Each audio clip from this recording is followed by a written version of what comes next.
আসসালামু আলাইকুম। আজকে এসে পড়েছে আমাদের ড্রাগন গাছের প্রথম ফলন হয়েছে ফুল। এই ফুলটা কিন্তু মাশাআল্লাহ বড় হয়েছে। এটা আজকে রাত্রে ফুটবে, এটা কালকে। সবাই দেখার জন্য প্রস্তুত হয়ে যান। আর যখন আমরা এটা যখন ফুটবে অবশ্যই আমরা ভিডিও করে আপনাদেরকে আপনারা আমার সাথে থাকবেন, অবশ্যই শেয়ার করবেন। ড্রাগনটা যখন হবে তখনও শেয়ার করবো। আর লাইক কমেন্ট করতে কিন্তু ভুলবেন। ফুলটা কিন্তু বেশ বড় হয়েছে। আর দেখুন ড্রাগন গাছটা দেখেছেন, এভাবে টায়ার দিয়ে এটাকে করে দিলেই এখানে ফুল এসে পড়বে। টাটা। আমাদের এই ড্রাগন গাছের ফুল আসতে প্রায় অনেক দিন লেগেছে।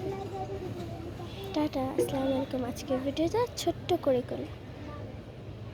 আসসালামু আলাইকুম। পরের ভিডিওতে দেখা হবে।